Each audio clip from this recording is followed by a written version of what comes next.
بسم اللہ الرحمن الرحیم۔ پچھلے سبق میں ہم نے زیر کے بارے میں پڑھا تھا، اب ہم پیش کے بارے میں پڑھیں گے کہ پیش کو کیسے پڑھا جاتا ہے۔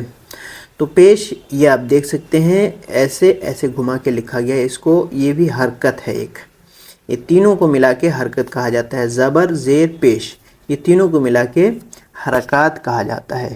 تو زبر کو ہم نے پڑھ لیا، زیر پڑھ لیا، اب یہ تیسرا ہے پیش۔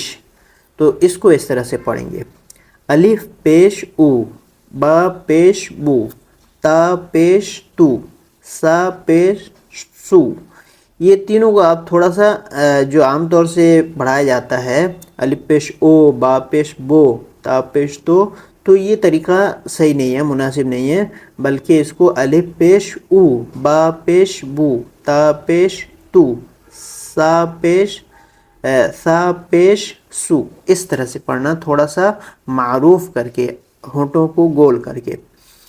اس کے بعد ہے جیم پیش جو، ہا پیش ہو، خا پیش خو، دال پیش دو، زال پیش زو، را پیش رو، زا پیش زو، سین پیش سو، شین پیش شو، صاد پیش سو، ضاد پیش دو، تو پیش تو، زو پیش زو، عین پیش او، غین پیش غو، فا پیش فو، قاف پیش قو، کاف پیش کو، لام پیش لو، میم پیش مو، نو پیش نو، واو پیش وو، ہا پیش ہو، حمزہ پیش او، یا پیش یو۔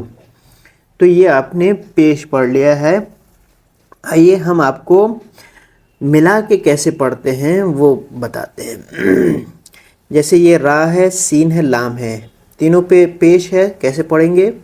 را پیش رو، سین پیش سو، لام پیش لو، رو سو لو، سین پیش شو، دال پیش دو، سین پیش سو، سو دو سو، فا پیش فو، فا پیش فو، قاف زیر کی، دال زبر دا۔ یہ دیکھیے اس میں تینوں آ گئے، یہ پیش ہے، یہ زیر ہے، یہ زبر ہے۔ فوقیدہ، فوقیدہ۔ اسی طرح سے اس کو دیکھیے، قاف پیش کو، تا زیر تی، لام زبر لا، قوتیلا، قوتیلا۔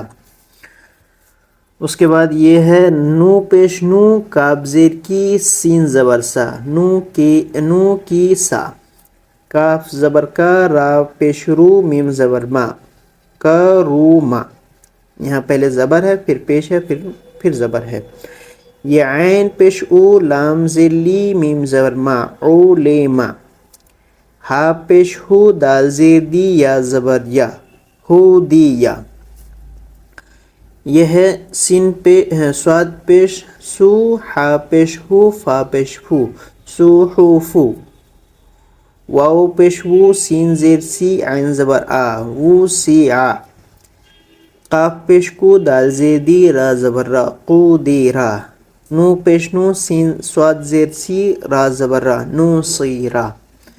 تو یہ آپ نے زبر زیر پیش یہ تینوں پڑھ لیا ہے۔ اس پہ تھوڑا سا غور کر لیے، جہاں بھی اس طرح سے آئے، دیکھیے یہ اس کو دیکھ لیجئے، یہ پیش ہے، یہ نیچے زیر ہے، یہ اوپر زبر ہے۔ یہ تینوں کو آپ سمجھ لیجئے، انشاءاللہ کہیں پہ بھی آئے تو آپ اس کو آرام سے پڑھ لیں گے۔